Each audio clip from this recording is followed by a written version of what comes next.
Toda palavra de vida é palavra de Deus. Toda ação de liberdade é a divindade agindo entre nós. É a divindade agindo entre nós. Boa noite, gente querida. Aqui estamos juntos novamente nessa quinta aula do curso Diálogos com o Evangelho de Marcos. É um prazer para mim estar de novo junto a vocês. Eu estou na aula 3, agora estou aqui na aula 5, recordando que nessa instância o curso tem a centralidade de que nós somos Marcos, né? Então, a compartilha que nós vamos fazer tem a ver com que o Evangelho de Marcos vem à nossa vida e desde aí é que nós compartilhamos e aprendemos com todos vocês. Assim que é um prazer para mim. Eu estou falando, lembro para vocês que eu estou falando daqui de Montevideo, Uruguai. Eu sou Diego Pereira Rios, membro da comunidade Tremem, e é um prazer para mim estar hoje junto à nossa irmã Ildete. Olá, Diego, salve, salve, gente querida, é um prazer todo meu, uma alegria muito grande estar aqui com vocês nesse curso tão especial, né, que mais que um curso, né, uma roda de conversa, como o próprio nome já diz, Diálogos com o Evangelho de Marcos. Então, para mim, assim, é uma alegria muito grande. Lembrando, inclusive, que essa trajetória que nós estamos fazendo é baseada no livro Conversa com o Evangelho de Marcos, que foi escrito por Marcelo, nosso querido irmão Marcelo, junto com 6 jovens, e está em promoção na editora Censo. E também no final a gente faz um sorteio deste livro. Você tem a chance de ganhar um exemplar desse. E como é que você pode fazer? Você vai acessar o Instagram de Marcelo Barros, Marcelo Barros, e vai seguir as orientações do sorteio, que estão todas lá. Então, participem, vocês têm a chance de ter com vocês esse livro muito especial, com a linguagem muito gostosa, na perspectiva da conversa mesmo, do diálogo, e é muito legal. Então, participem do sorteio. Obrigado, Ildete. Vamos hoje compartilhar com vocês a ganhadora desta semana. Sim, como o Ildete disse, o sorteio feito nesta semana. E a ganhadora vou confirmar aqui, Cíntia Santos. Ela é de Paulista, Pernambuco. Vou repetir. Cíntia Santos, Paulista, Pernambuco. Parabéns para você. Desejamos que essa leitura seja uma boa introdução ao Evangelho de Marcos e marque também sua vida nesse segmento de Jesus. Nessa aula quinta, já entrando nesse momento, esse encontro, quinto encontro, essa roda de conversa, tem a ver com Jesus e seu grupo e a partilha do pão no centro da missão de Jesus. E nós queremos ir muito mais lá dessa partida, o pão compartilhado com todos. Em continuação com as aulas anteriores, que vocês, se ainda não viram, podem ir ali no YouTube do irmão Marcelo Barros, e tem todo guardado ali as aulas, pode encontrar e poder continuar esse segmento com essa aula 5. Ildete. Então, lembramos também que a proposta do curso, o método, né, da roda de conversa, onde cada um de nós aqui que estamos reunidos somos Marcos, como o Diego já disse, eu reforço. Este roteiro que vamos fazer juntos nos introduz no Evangelho de Marcos, mas queremos sentir Marcos em cada um de nós, em nossas próprias vidas. Por isso, é importantíssimo que vocês leiam o Evangelho de Marcos, para que possa, de fato, estarmos preparados para esse caminho, para esse diálogo.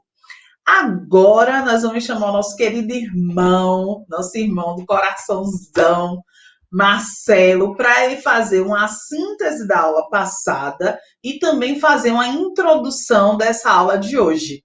Marcelo, meu querido, chega aqui com a gente, para a nossa roda.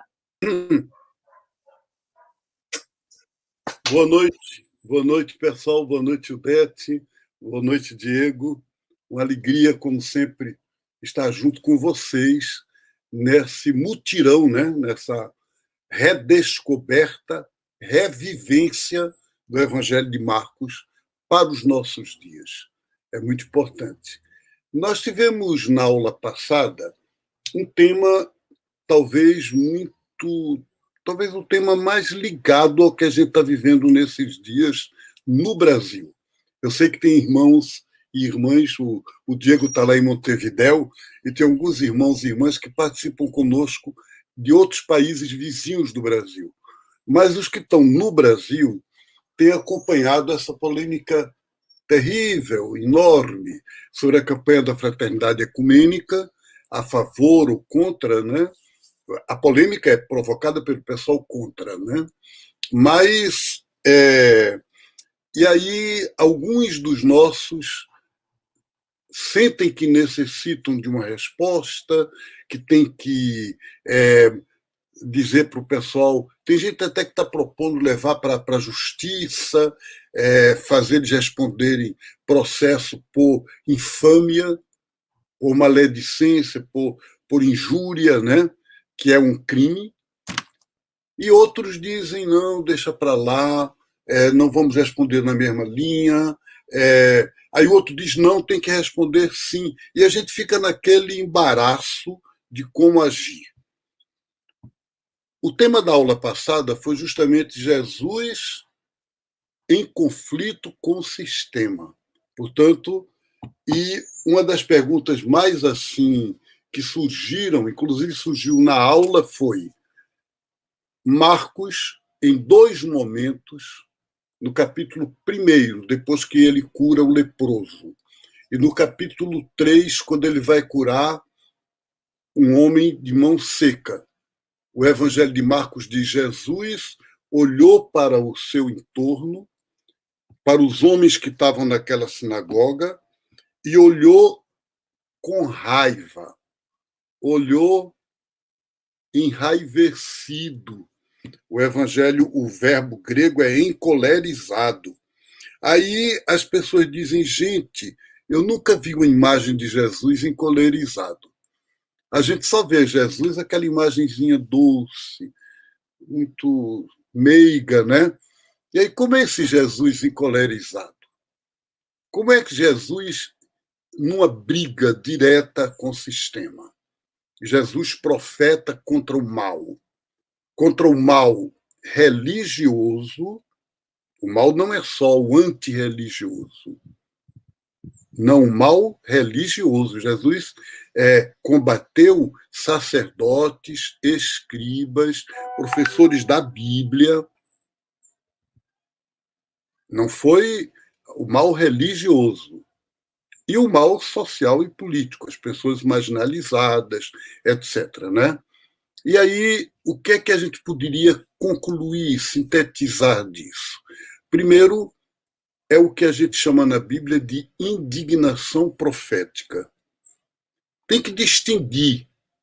Se perguntar, Jesus teve ódio? A minha resposta é não. Pelo menos ele mostrou a vida inteira que nunca cultivou ódio. Ódio a ninguém. Jesus alguma vez procurou fazer mal a alguém? Nunca.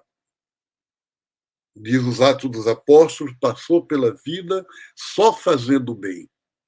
Então, nesse sentido, não vamos misturar as coisas. Quis o mal a alguém? Não. No Evangelho, Jesus diz, quem chamar o outro de idiota, peca. Quem chamar o outro de bobo, bandido, peca. Claro que isso não se pode levar ao pé da letra, mas eu estou dizendo para mostrar a radicalidade dele em não ser violento. Agora, ao mesmo tempo, A indignação profética, sim. Quer dizer, significa não ser conivente com o mal e denunciá-lo e combatê-lo. Então, nesse sentido, sim, Jesus chega a provocar. Porque alguém, sabe, eu já ouvi uma pessoa, quando eu comentei uma vez o texto de Jesus curando o homem de mão seca na sinagoga, que o texto diz assim: o homem não podia entrar na sinagoga, porque tinha uma mão seca. Na sinagoga só entra gente sadio. Jesus abriu a porta e disse: vem cá para o meio. Colocou ele no meio da sinagoga. Aquilo já agrediu todo mundo ali. Aí ele olhou e disse: é permitido fazer o bem ou o mal no dia de sábado? E o pessoal disse: esse cara está doido. E aí alguém, numa hora que eu comentei um texto, alguém chegou para mim e disse: Marcelo, se ele tinha dito que a tua mão direita não saiba o que faz a tua esquerda, por que ele não chamou aquele homem para um lugar bem retiradinho, bem tranquilo, curou a mão seca dele e pronto? Mas isso não é o projeto de Jesus. Não era só curar o homem, era curar sim, mas ao mesmo tempo mostrar que aquele sistema que marginaliza, que discrimina, que diz que o homem de mão seca é pecador, não é de Deus. Então, nesse sentido, Jesus provocou. Jesus é um provocador, sim. Agora, a forma como ele provoca é que é importante. Eu vou ler para vocês algumas perguntas que a Rose me mandou, que vieram da aula 3. Maria Cristina Rocha Cordeiro pergunta: Jesus foi expulso ou não? Será que ele semeou as palavras em nosso coração para que com ele construamos o reino de Deus? Curemos e exorcizemos os endemoniados do mundo? Jesus fazia curas em dia de sábado, com o objetivo de mostrar um novo olhar para a lei ou porque o sábado era um dia consagrado ao Senhor? Será que Jesus foi para a periferia e para os outros povos porque foi expulso da sinagoga e da comunidade judaica, como foi o cego de nascença no capítulo 9 do Evangelho de João? Essas perguntas de Maria Cristina, elas não são para eu responder. Aqui não é uma sessão de pergunta e resposta. Não acha, Diego? As perguntas são para nos interpelar, para nos interrogar, para nos ajudar a gente a aprofundar o assunto. É claro que quando se trata de um esclarecimento, então é ótimo, né? Por exemplo, Maria Cristina sabe que o Evangelho de Marcos foi escrito 70 anos depois de Jesus. Então ele fala de Jesus, mas falando, ou pelo menos querendo falar, da comunidade. E a comunidade estava vivendo, sim, um processo de saída do judaísmo, que a gente hoje não sabe exatamente se foi de expulsão, portanto, os rabinos expulsaram os cristãos, ou se foram os cristãos que decidiram sair. A gente não tem muita documentação sobre isso, mas estava havendo uma ruptura entre os cristãos e os judeus, que na época de Jesus não houve. Então a pergunta, quando a gente lê o Evangelho, é se isso é histórico de Jesus ou se isso é uma forma como o Evangelho de Marcos projeta em Jesus os problemas do seu tempo. A mesma coisa quando leio os Atos dos Apóstolos e diz que Paulo foi expulso das sinagogas, ou as sinagogas se fecharam para ele, e ele então foi trabalhar com os gentios, com os que não eram judeus. É a mesma coisa. De qualquer modo, a minha impressão é que, expulso ou não expulso, a gente sabe que o projeto de Deus é de alargar para o mundo. E nesta aula de hoje começa esse mostrar Jesus que chamou uma comunidade e depois exigiu dessa comunidade que atravessasse para o outro lado do lago, mas esse outro lado do lago, que depois o Diego vai mostrar aí no mapa, não é apenas geográfico, não. É um outro lado da vida da gente. O que é que, para mim, hoje, Marcelo, é atravessar para o outro lado? Significa eu deixar a segurança da minha cultura e ser capaz de acolher o outro, como a campanha da fraternidade deste ano diz, derrubou o muro de inimizade e fez uma unidade daqueles que eram divididos, que é o projeto de Deus para a gente. Então, a aula quarta que nós estamos vendo, a quinta que nós estamos vendo agora, vai tratar disso, do capítulo 3 ao capítulo 6 e até o versículo, acho que 30, né? É muito importante vocês perceberem qual é o enquadramento maior. Eu convido vocês a olharem quantas vezes aparece nesses 3 capítulos o mar. E vocês sabem, eu nasci na beira do mar, em Recife, adoro o mar, adoro praia, mas na Bíblia o mar é o poder hostil, é a ameaça do inimigo. Todos os inimigos vêm pelo mar, sabe, Udete? Então, não pense no mar da Bahia, que você olha e adora ir para a praia, que eu sei. Não, o mar adversário, o mar do qual todo mundo tem medo, né? E aí, o que é que ocorre? Vocês vão ver o tempo todo Jesus chama os discípulos da beira do mar, chama os pescadores no mar, diz as parábolas dele sentado numa barca. Então, o mar é o cenário, o que significa a comunidade cristã não pode ir para a sacristia, não pode ficar no templo. A comunidade é para ir para o mar no sentido bíblico. Quer dizer, onde está o mundo, onde estão as forças hostis, onde está a política, onde está o risco. Não vou dizer mais do que isso, senão, né, a gente não ouve a aula tão bonita e boa dos nossos marcos de hoje. Volto para conversar com vocês depois.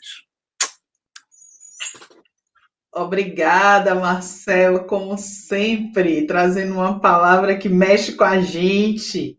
E eu gostaria de motivar vocês que estão nos acompanhando. Deixa aí no chat, deixa sua pergunta, deixa sua provocação, deixa seu comentário, tá certo? Porque sempre no início da aula a gente dá essa devolutiva, tá certo? Tem perguntas que realmente são só para nos provocar e eu acho que vale guardá-las, meditá-las, pensar sobre elas. E tem perguntas, esclarecimentos que dá para a gente poder responder aqui na aula. Então, assim, ó, nos 2 primeiros capítulos, vimos que Marcos apresenta Jesus como lutador contra o mal, do qual ele quer libertar a humanidade. Agora, no capítulo 3, ele parece constituir uma comunidade alternativa para a missão. E aí a gente faz algumas perguntas provocadoras. O que significa isso? Que novidade isso apresenta em relação ao chamado dos primeiros discípulos, no capítulo 1, Simão e André, Tiago e João, e ao chamado de Levi, no capítulo 2? Em que sentido se pode dizer que é uma comunidade alternativa e qual a relação entre essa comunidade e a multidão, que o texto diz que também segue Jesus? Verbo usado só para designar os discípulos? Existem formas diferentes de seguimento? E hoje, e atualmente, como isso se traduz para a gente? Né, Diego? É isso aí. E Marcelo adiantava para nós essa ideia da centralidade nesses capítulos, da importância que tem o mar, o Lago de Genesaret, ou o Mar de Galileia. E isso é importante, e agora vou pedir para os controles projetar a slide do mapa, Eu estava rindo aqui porque eu não sou professor de geografia. Cada vez que apareço nesse curso, eu apresento mapas, mas eu não sou professor de geografia, sou professor de filosofia. Mas é muito importante para nós, como o Evangelho fala, sim, do lago de Genesaré, nós poder ubicar ele na Palestina do tempo de Jesus, né? Ali nós podemos ver a Samaria, a Judéia, a Galileia, as três regiões da Palestina, e ubicar o lago de Genesaré, que tem umas costas na Decápolis, sim? Vamos para outra slide. Nessa outra slide, nós vamos pôr atenção nos arredores do lago de Genesaré, que está chamado de diferentes formas. Os judeus chamavam-lhe Kinneret em hebraico, refletindo por a sua forma, que tem uma forma de harpa. Se vocês olham ali, tem uma forma de harpa. Mateus e Marcos chamavam-lhe de Mar de Genesaré.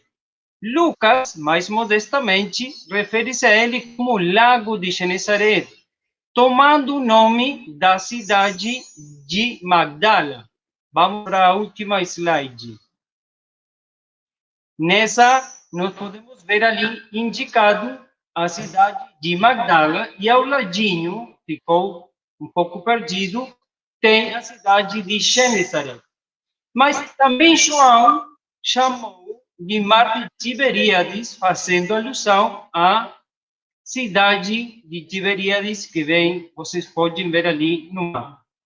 Na época de Jesus, a população judia se concentrava na margem norte do lago, ali onde está Cafarnaum, Corazim, Magdala e Genesaré. Essa margem foi a que Jesus atravessou no seu ministério, mas Jesus nunca entrou na cidade, por exemplo, de Tiberíades, que é a capital de Herodes, onde morava Herodes Antipas. Toda a margem oriental pertencia a Decápolis e era habitada por pagãos.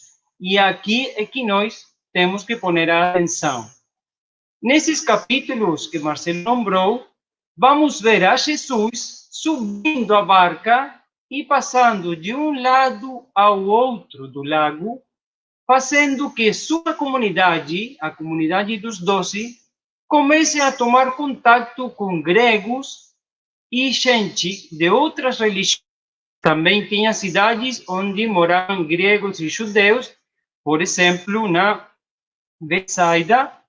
Então, Jesus vai ajudando os apóstolos, os discípulos seus, a tomar contato da universalidade da sua mensagem. Assim que, obrigado por compartilhar os mapas. Isso é só para nos ubicar, mas temos que ir mais lá da geografia. O mar tem um símbolo na Bíblia muito forte. Então, Diego, depois dessa viagem aí, né? Apesar de não ser professor de geografia, mas eu acho que essa coisa de olhar os mapas, né, de nos localizarmos, isso é muito bacana para a gente entender o contexto. E aí a gente agradece, tá, pela aula. Isso foi muito bom. Então vamos chamar nossos convidados, né? Vamos chamar Anderson, vamos chamar Angélica para a nossa roda de conversa. Sejam bem-vindos, seja bem-vinda, Angélica, seja bem-vindo, Anderson, a nossa roda de conversa. E a gente vai pedir para vocês se apresentarem, nossos marcos de hoje, né?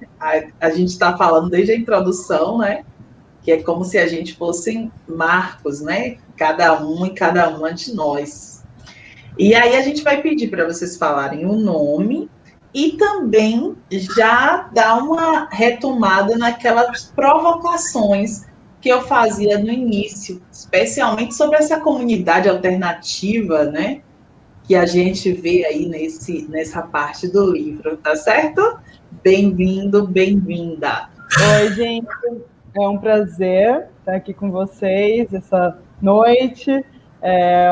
Esse curso, né, tem muitas pessoas têm vindo falar comigo sobre esse curso, que tem feito e que tem realmente mudado as perspectivas, e é muito importante essa dimensão, né?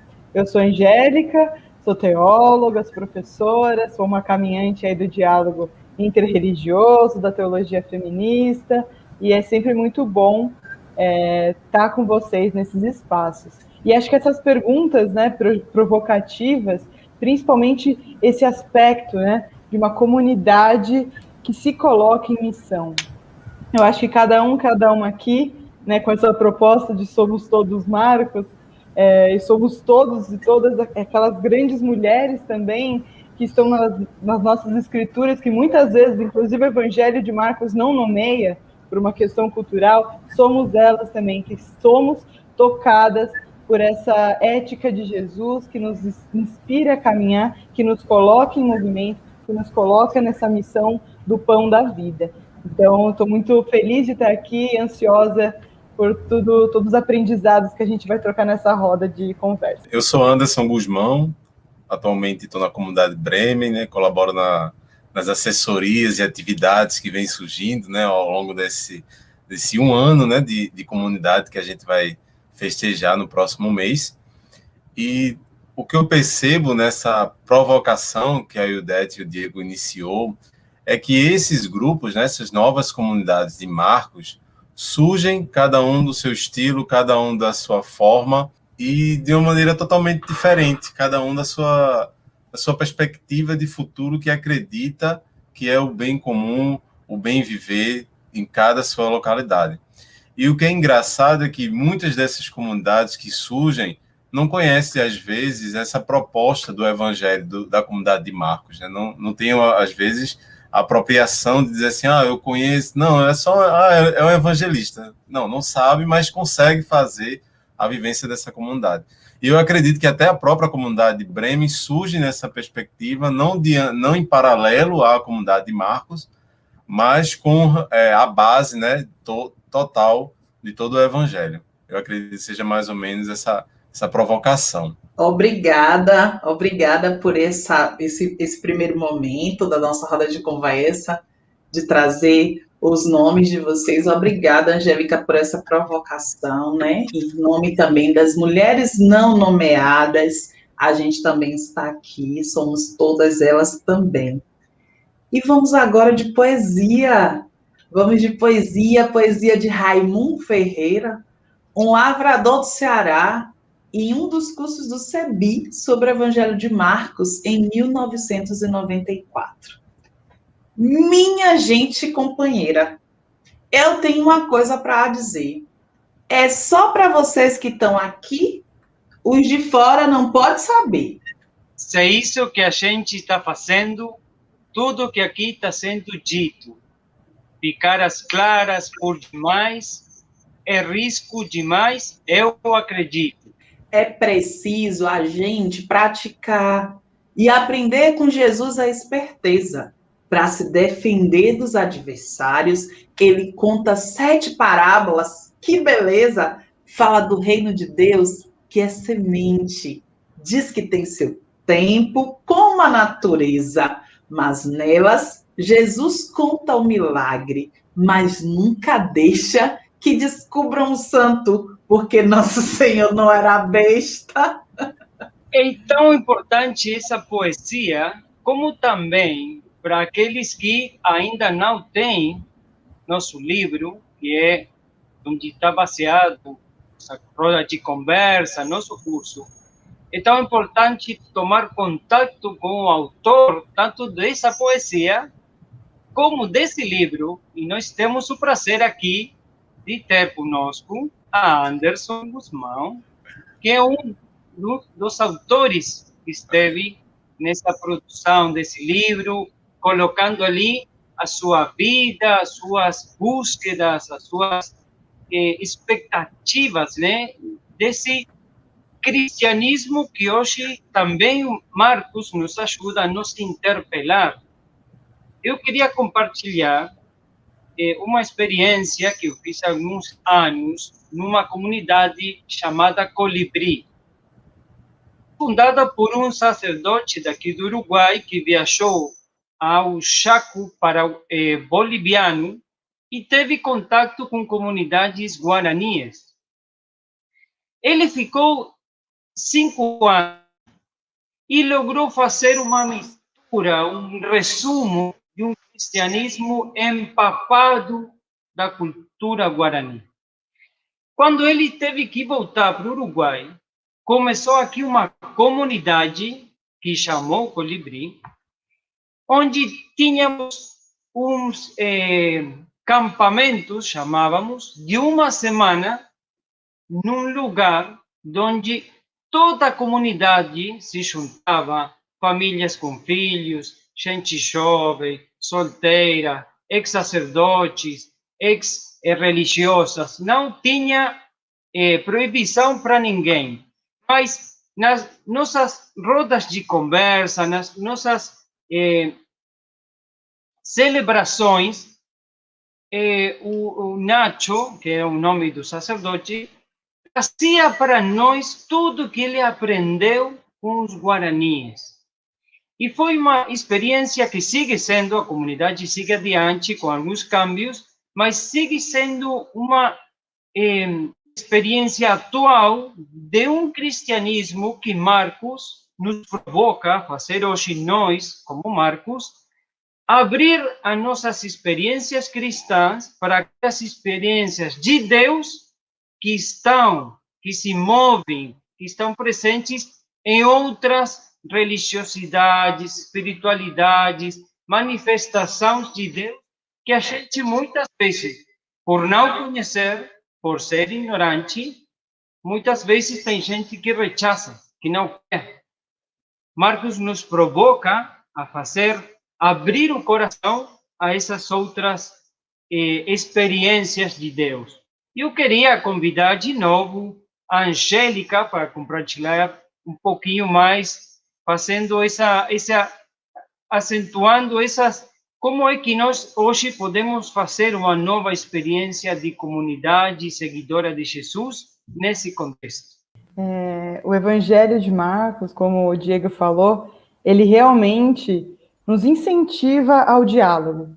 A gente vê no Evangelho de Marcos, e a gente está nesse caminho, ainda no capítulo, né, na quinta aula, no capítulo 3 ao 7, mas a gente vê no Evangelho inteiro de Marcos a importância do diálogo. E o que implica uma comunidade em missão que está nessa missão também do diálogo? Significa uma comunidade de abertura, uma comunidade de escuta, de sensibilidade, que quando a gente dialoga, de fato, a gente está nos tornando, a gente se coloca como vulneráveis, porque só há um verdadeiro diálogo quando as duas pessoas, as duas comunidades estão abertas. E aí isso é interessante porque muitas vezes a gente coloca, né, e aqui tem vários, a gente pode pensar em vários exemplos, mulher samaritana, ou outros exemplos também de diálogo, que Jesus também aprende. Quando Jesus se coloca nesse diálogo, ele nos ensina com o seu exemplo.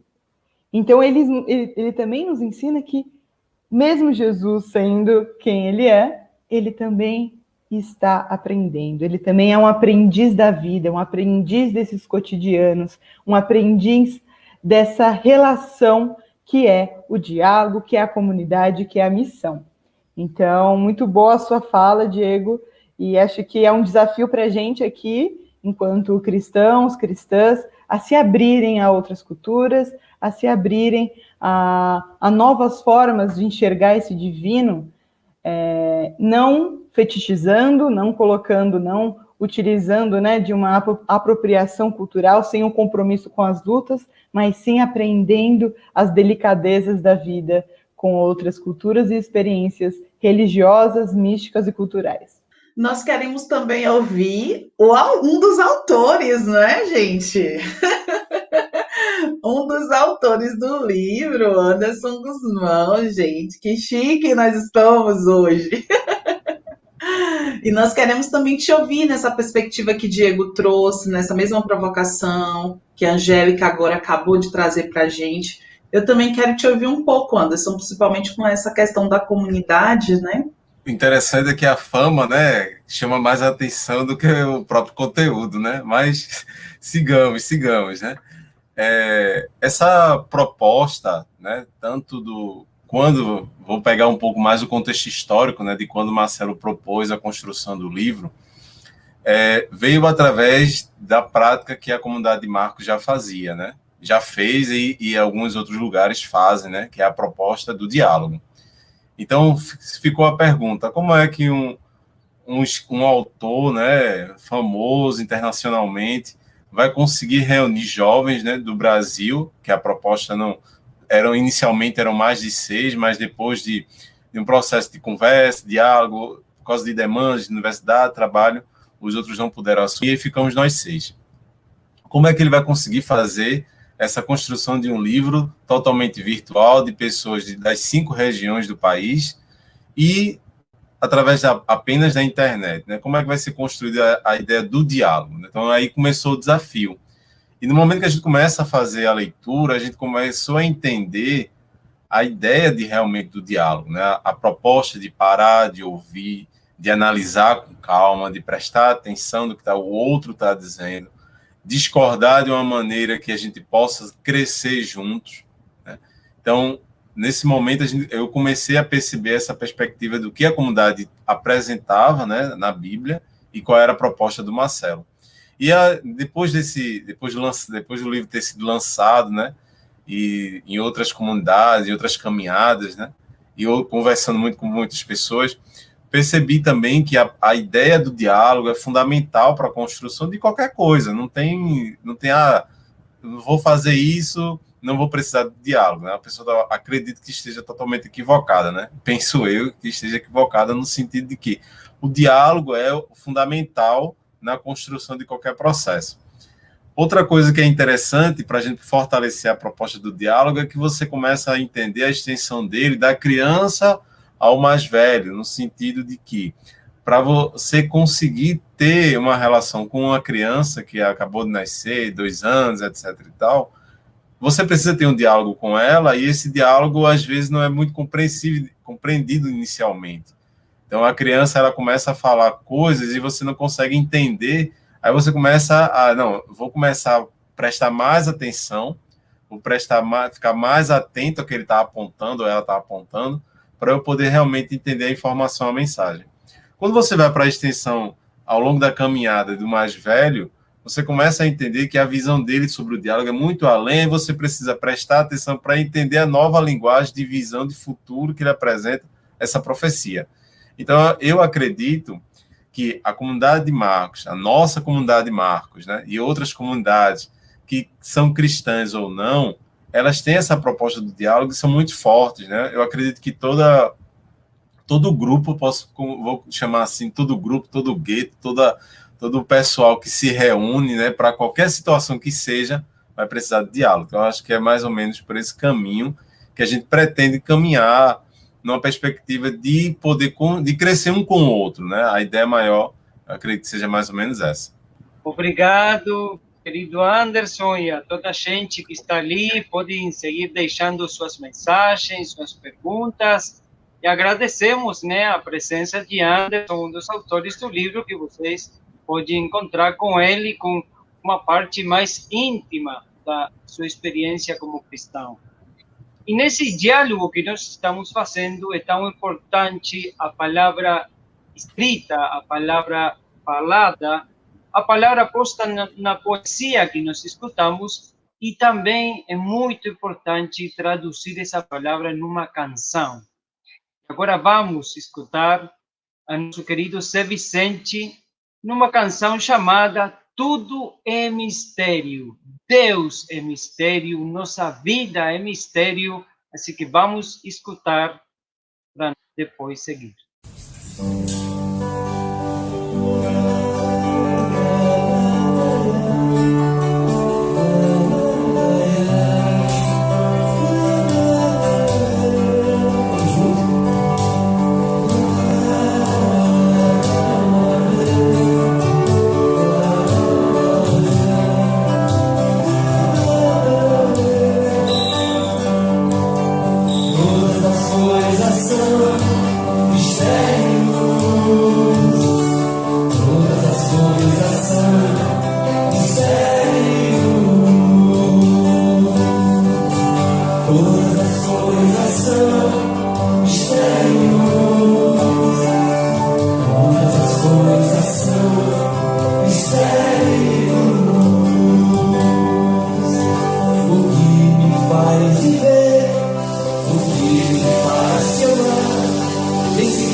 sopra na rosa, a luz que brilha em teu olhar, o que pega aqui dentro do peito ao te beijar.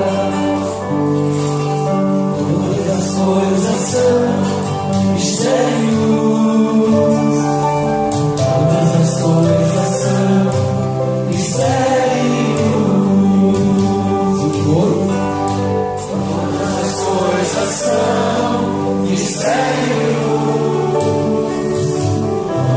Coisas são mistérios. Porque tanta dor pela rua, porque tanta morte no ar, porque os homens promovem a guerra em nome da paz, porque o cientista não mostra que o jeito é feito afinal, que seja a vacina do amor contra o vírus do mal. Todas as coisas são mistérios. Todas as coisas são mistérios. As mulheres. Todas as coisas são mistérios. Todas as coisas são mistérios.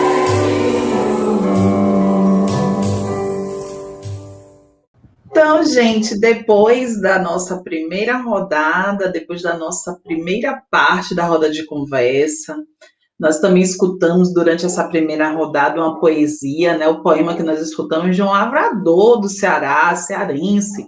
Ele estava no curso bíblico do CEBI nos anos 90, né? E ele diz que Jesus contou as parábolas do reino de Deus, no capítulo 4, como estratégia política contra os inimigos. É muito interessante, é muito provocador isso. E aí também escutamos a música de Zé Vicente, que traz essa dimensão do mistério, isso também para a gente faz muito sentido. E agora nós vamos mudar um pouco métodos, vamos trazer duas perguntas de pessoas da comunidade Bremen. Serão respondidas por vocês, Angélica e Anderson, tá certo? Então, nós vamos à nossa primeira pergunta do nosso querido irmão de comunidade, da comunidade Bremen. Boa noite, gente. Meu nome é Márcio Souza, um leigo inserido na comunidade Bremen. E venho aqui lhe fazer uma pergunta. Na aula passada, um dos professores da mesa redonda sugeriu que a gente fosse mais discípulos de Jesus e não discípulos dos discípulos de Jesus. O que significa isso? Que Jesus teve conflitos com o sistema religioso e político e até com os próprios discípulos? Eita, Angélica, é para você essa, Angélica. Essa pergunta é ótima. Falo do meu lugar, falo a partir, né, das minhas leituras, principalmente a leitura feminista da Bíblia, que tem ali como a hermenêutica da suspeita um dos seus pontos-chave. Então, acho que o primeiro passo para a gente pensar, né, em como responder essa pergunta é entender um pouco da Bíblia, né? O que é a Bíblia? E aí eu lembro que Paul Ricoeur, que é um pensador francês, ele deixou para a gente que a Bíblia é um conjunto de testemunhos, né, desses corpos que experienciaram esse divino, né, nesses cotidianos, desde o Antigo Testamento até o Novo, né, nos evangelhos. Então, são pessoas que vivenciaram isso e que relataram. E aí, a partir disso, desses relatos, a gente colhe eles, a gente tem o nosso processo de leitura, e nesse processo de leitura, a gente também conversa com o texto, até porque a gente já está fazendo isso aqui no curso, né? Então, a gente conversa com esse texto. E aí é muito importante, né, a gente pensar nessas multiplicidades de visões dos evangelhos, né? Temos 4, relatando o mesmo fenômeno com perspectivas distintas. Então, não tem como a gente falar que é uma coisa só. Estamos aqui para interpretar com as nossas vidas, com os nossos prazeres, com as nossas dores e com todo o acúmulo que a gente tem da nossa cultura. E aí, a partir disso, a gente tem que lembrar que, então, o que Jesus nos deixa não é nada escrito. O que Jesus nos deixa é uma ética que os discípulos deles escreveram, que foi relatada de uma maneira. Então, o que a gente abstrai disso tudo é essa ética de Jesus. E aí eu gosto muito dessa questão, né, que o Marcelo também trouxe na introdução, a questão das parábolas. O que é a parábola? São poesias que servem de inspiração para a vida. E as poesias, elas são polissêmicas, ou seja, elas têm diversos sentidos. E elas têm, e ao mesmo tempo, né, o evangelho ele é polifônico, tem diversas vozes falando desse Jesus. Então, o que a gente fica é a ética de Jesus. Né? Não é nem necessariamente não ser discípulo dos discípulos, porque, teoricamente, isso seria impossível. Mas é sim abstrair essa ética de Jesus, e aí vem a dimensão da espiritualidade. Se a gente fala a partir, né, de um centro de espiritualidade, a partir da nossa relação com esse divino, com Jesus, aí a gente consegue realmente transformar esse texto em algo que nos inspira, que nos move e que a gente cria esse relacionamento íntimo com essa pessoa de Cristo. Então, para além do texto, é importante a gente pensar essa mística de ser formado discípulos, discípulas de Jesus a partir dessa relação íntima com esse Deus evento, com essa amorosidade. Então, e aí partindo um pouco, né, para a segunda pergunta do conflito, quando a gente busca ser coerente com alguma ética, com algumas opiniões, né, quando a gente tem dentro da gente uma ética revolucionária, assim como Jesus tinha, é uma ética que vai confrontar não só os poderosos da época, não só os poderosos da nossa própria época, mas também de nós mesmos, das nossas fraquezas, das nossas iniquidades, por assim dizer, dentro de nós, para além de uma questão da moral, porque acho que, né, a moral deve ser bem discutida nessa questão. Então, a gente tem que pensar que nem todo conflito é ruim, porque todo conflito, seja com poderosos ou com os próprios discípulos, ou os conflitos que a gente tem nas nossas relações, são oportunidades que a gente tem de amadurecimento das nossas relações e de crescimento, seja nas opiniões, seja nas percepções e nas ações internas ou externas. Então, quando a gente fala de diálogo, e o Diego trouxe isso, o Anderson, todo mundo aqui já falou um pouquinho sobre essa questão de diálogo, é impossível ter diálogo sem os ruídos desse diálogo. E o Evangelho de Marcos, como eu já disse, ele é marcado por diálogo com diversas pessoas. Né? Mostra que Jesus é um conversador. É aquele que para, assim, vai lá comprar um pão e demora 2 horas porque fica conversando na fila com as pessoas. Então, eu imagino que Jesus seria essa pessoa, um conversador. Então, esses curtos-circuitos das relações e também dos confrontos políticos, sociais, eles são importantes, tanto para nós, quanto para a pessoa. Fugir de conflito nunca é uma saída. Acho que a psicologia pode nos ajudar aí também nesse diálogo. Não sou psicóloga, mas quem sabe apareça um aqui no caminho desse curso. Então, todo conflito é essa oportunidade de metanoia, de mudar de rumo, de mudar de opinião. Então, por isso a fragilidade que eu falei, a fragilidade e vulnerabilidade que eu falei no início.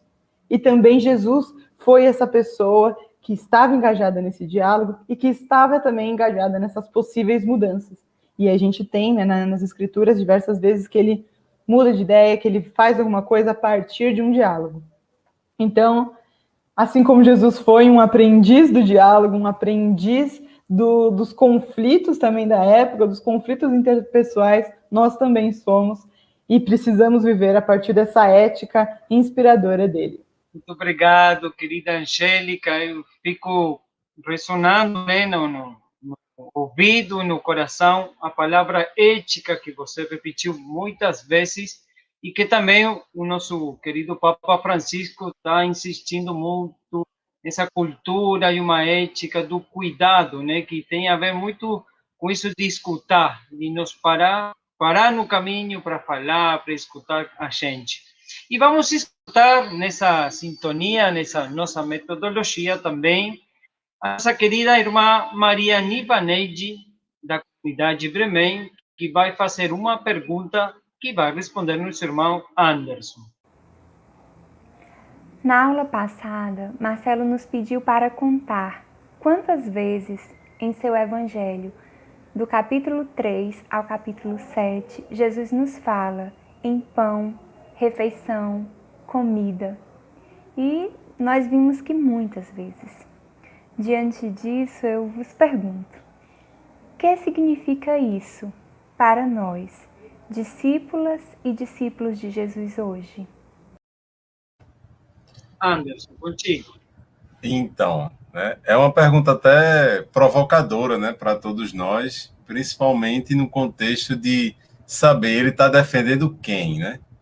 Porque, inicialmente, né, para a gente olhar direito o Evangelho, Jesus começa ceando com os publicanos e pecadores na casa de Levi.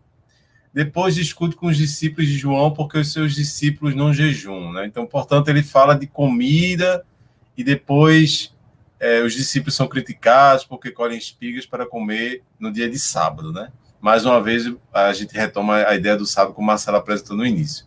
E assim vai o tempo todo falando de comida, até Jesus repartir o pão para o povo faminto.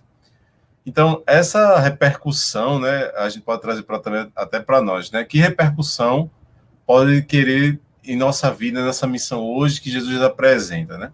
Em relação à comida. Nessa semana, né, a gente até conversou, ouviu o Marcelo falando, semana passada, falando sobre a questão do jejum, a questão do pão, essa ideia do jejum. Primeiro que Jesus não é a favor do jejum da forma que dizem que é ficar sem comer, né? A proposta do jejum é muito mais do que isso, a ideia, né? Então, Jesus considera que a nossa missão, né, a missão de cuidar da segurança alimentar, tanto nossa quanto do outro, é fundamental, né? Não apenas o espiritual, não vamos cuidar apenas do espiritual, vamos também cuidar do corporal, que é o corpo, a questão do social, tudo é uma estrutura para poder a gente ter uma boa alimentação, ter uma boa proposta de vida. Então, já começa por aí a perspectiva que Jesus apresenta para todos nós. O segundo elemento é que Jesus é a questão, o alimento da comunhão. Tipo, ele propõe a comunhão para todos nós, que comer juntos. Não é a questão, a gente não vai entrar no mérito da questão da Eucaristia, mas a comunhão no sentido de estar juntos, de comer juntos, de partilhar o pão, né? A proposta de partilhar o pão. Porque quando você partilha, você tem muito mais, né? Não é apenas a multiplicação, porque existe uma grande diferença, a multiplicação e a partilha. Então, quando Jesus apresenta essa situação da proposta da comida para os seus discípulos, né, e trazendo para todos nós hoje, a gente vê essa situação, uma boa alimentação, uma proposta de ajudar o outro também a ter uma boa alimentação. Pegando um contexto mais recente, nos Estados Unidos é muito famoso o pessoal comer muito fast food, né?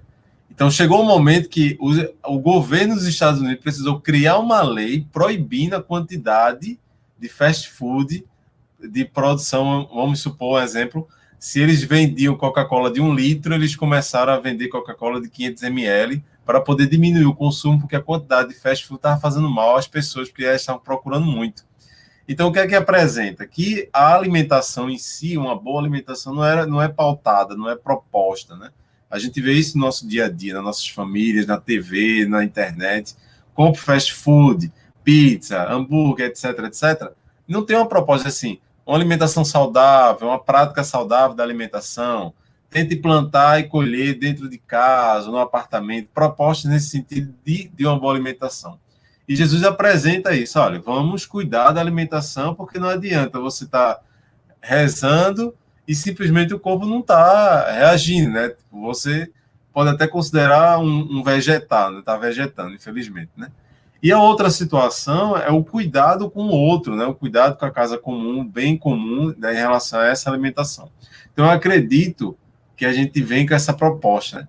E pegando um gancho, né, que é uma campanha que o Marcelo disse que eu estou fazendo, a gente pode ver aí na tela da Angélica, né, o filtro de barro, que é uma proposta do uso do filtro de barro muito forte, que veio, né, para todo mundo utilizar, que no início do século XX era considerado só a elite, né, só quem era rico ter o filtro de barro. E depois toda a população começou a ter. Porém, chegou a Nestlé, outras marcas, apresentando que a garrafa mineral de 500 ml é muito bonitinha, é prática, é água saudável, né? É potável, tudo. Mas aí você fica perguntando, de onde vem essa água que eles estão dizendo que é potável, né? Então, tem uma agressão muito grande ao meio ambiente que essas empresas conseguiram comprar, né?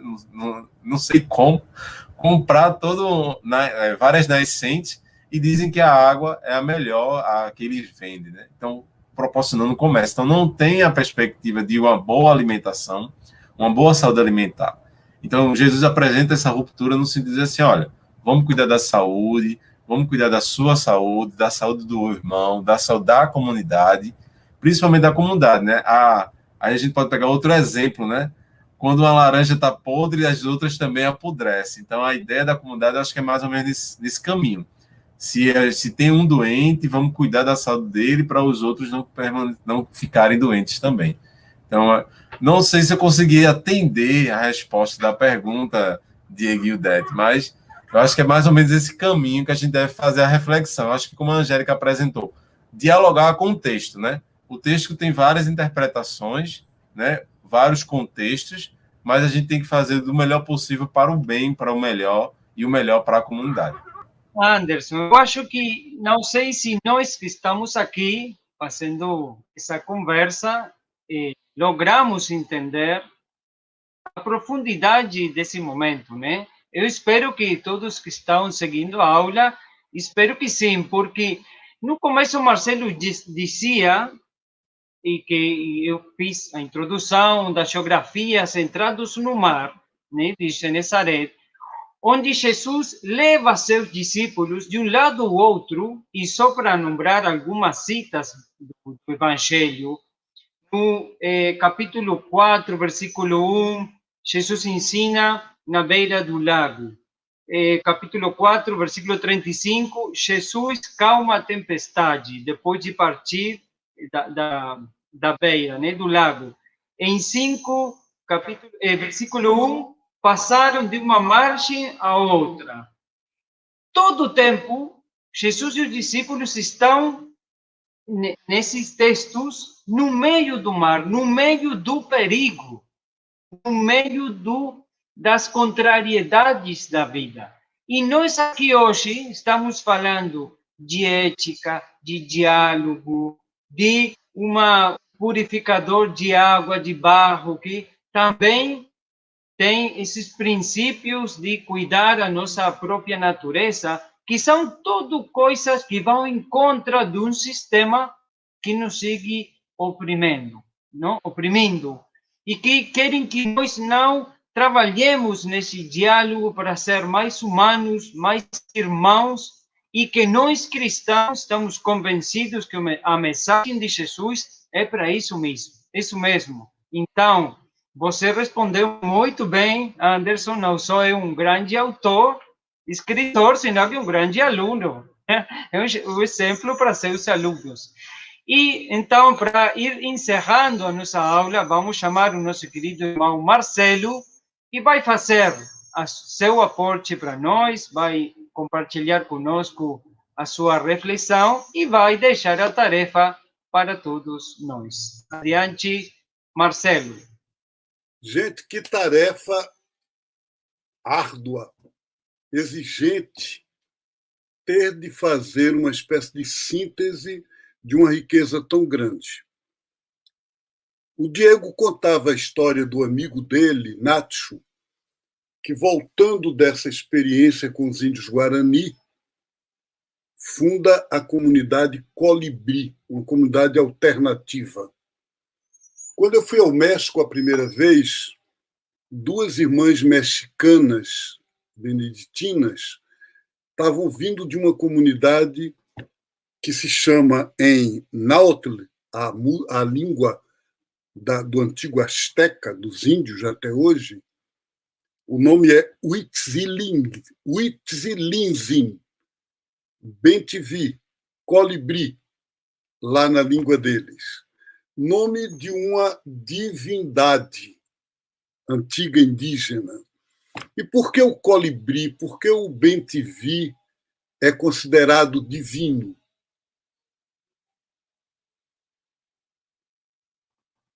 esse passarinho que leva o néctar às flores, que, como as abelhas, é responsável por polinização. É simbólico. Passarinho lindo. Quantas vezes se move por segundo? Descansa voando. As asas. Então, esse ser pequenininho, agilíssimo, é um símbolo do Espírito Santo. É uma divindade que recorda o que na Bíblia é a divina ruá. O sopro do Espírito, a ventania que fecunda a terra. Que coisa linda. E aí, por que eu estou insistindo ou tocando nesse ponto? Para dizer que quando a comunidade é alternativa, alternativa significa entrar na do outro. Alter é o outro, é a outra. E hoje, a gente é chamado pela campanha da fraternidade a não ser mais católico romano, mas ser católico no sentido universal, com as igrejas que formam o CONIC, com as outras igrejas cristãs que estão até fora do Conselho Nacional de Igrejas, com as outras religiões, com as outras culturas. A comunidade Bremen vive essa comunhão com as culturas indígenas, encantados do Nordeste. E aí, gente, a comunidade alternativa de Jesus, isso que o Diego insistia de dizer, passar para o outro lado, atravessar, contém tempestade. Atravessou o mar, vem tempestade. Mas Jesus está no meio da tempestade com a gente, nos ajudando a atravessar. E aí, nesse sentido, o enfrentamento ao sistema, ele pede de nós estratégias. E as parábolas, o capítulo 4 do Evangelho de Marcos, né? Isso que a Angélica falava é poesia, e é. E a gente ouviu uma poesia linda aqui de um lavrador num curso do CEBI, e foi quem melhor explicou as parábolas de Jesus. Né? Mas, ao mesmo tempo que a poesia, ela é estratégia de se esconder. A gente diz em parábola, Jesus disse aos de fora, é em parábola. E só os de dentro é que é revelado o mistério. E a gente viu o Zé Vicente cantando Tudo é Mistério. Mas mistério, quando eu era menino, se entendia como aquilo que ninguém compreende. E no Evangelho não é isto. Mistério não é o que não dá para compreender. Mistério é o segredo, a intimidade que tem entre mim e você. Então, as parábolas são mistérios, porque as parábolas são intimidade. As parábolas são uma forma de entrar no reino de Deus que é como a semente debaixo da terra, que você não vê, que você não compreende bem o que está acontecendo e, de repente, brota. Então, é uma coisa linda, uma coisa muito bonita, e acho que essa aula vai ser assim, uma semente de fecundidade. Mas estamos chegando no final da nossa aula, até já passamos um pouquinho do tempo, e no final dessa primeira parte do Evangelho de Marcos, assim como no começo da segunda parte, Jesus aparece sendo tentado.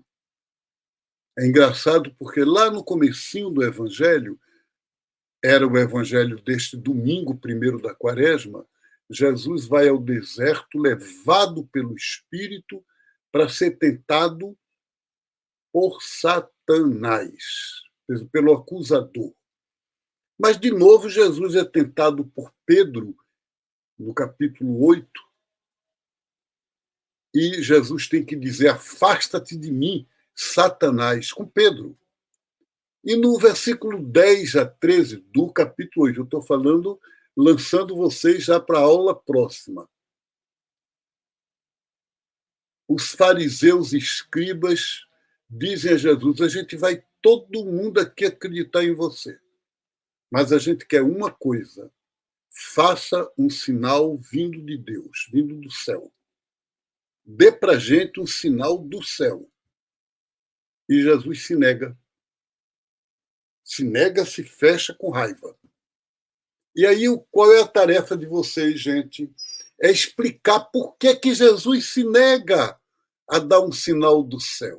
Que sentido pode ter isso hoje, na hora em que tantos cristãos estão dizendo: está misturando quaresma com coisa social e política.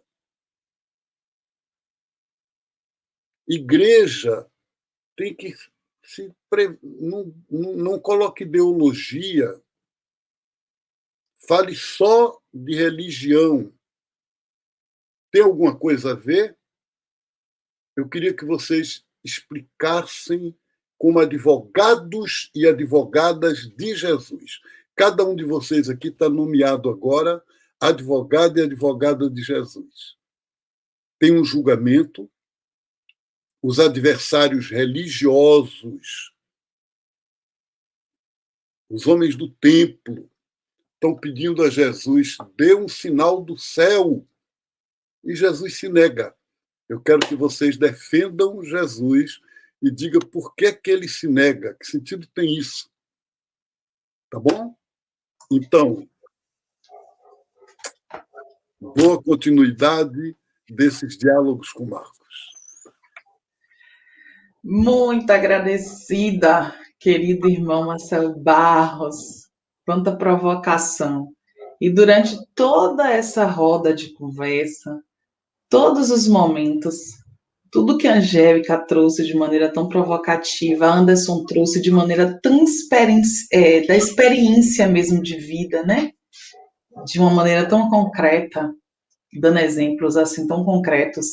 E eu fiquei pensando o tempo inteiro, seja numa linguagem estratégica, como as parábolas, que ao mesmo tempo que é poesia, mas também fala para quem é de fora, seja na intimidade, seja no mistério, que é para quem é de dentro, para quem é de casa, seja na comida partilhada, na comunhão, seja nos mares revoltos, enfrentando as tempestades da vida.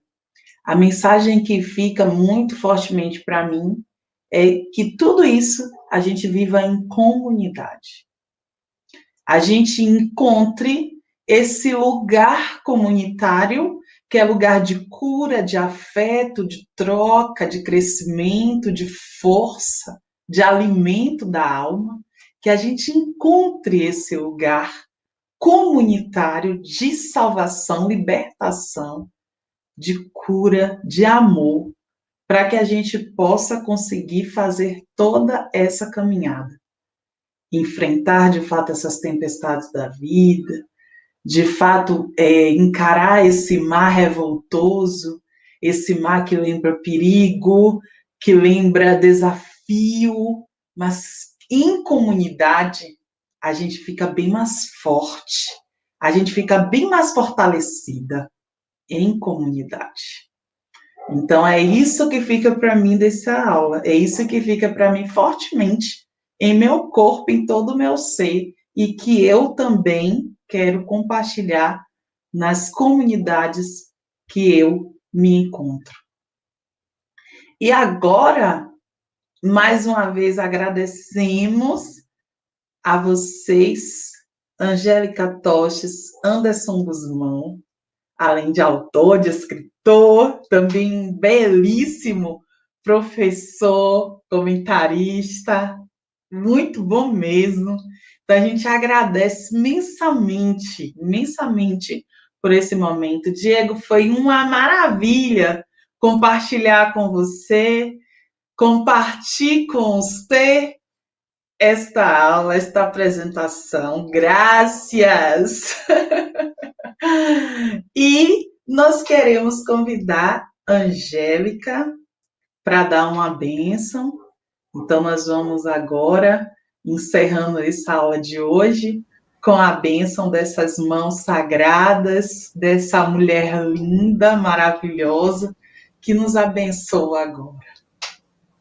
Queridos, queridas, vou partilhar, conforme a gente foi conversando, me relembrou um texto que escrevi enquanto estava na Índia, e vou partilhar com vocês essa bênção. Atravessamos e somos atravessados. Fazer a travessia entre as margens é uma tarefa complicada. Requer muitos cuidados. Significa ir com cautela, mas destemido. Na travessia tudo pode acontecer. Tropeços, atropelamentos, acidentes. Atravessar as margens é correr riscos. Mas não atravessar é ficar preso a apenas uma visão da calçada. Pelo medo, não atravessamos as margens. Medo que pode acontecer no caminho, do que podemos encontrar, de como vamos fazer a travessia de volta. Atravessar a rua, as margens, as fronteiras, é um processo transformador. Não é possível voltar o mesmo. Digo mais, às vezes queremos apenas andar no meio da rua, entre as margens, ou ficamos nessa nova rua descoberta. Atravessamos e somos atravessados. É um risco, e que a Divina Ruá nos abençoe nas travessias da vida. Amém. Amém, assim seja. Beijo grande. Tchau, tchau. Obrigado, gente. Um beijo, gente. Gratidão. Viver no seu amor. O Pai mandou que já te viesse um dia para nos dar alegria e viver no seu amor. O Evangelho é a boa nova que Jesus veio ao mundo anunciar. O Evangelho é a boa nova que Jesus veio ao mundo anunciar. A sua igreja é a coluna da verdade, comunhão da caridade para o mundo transformar.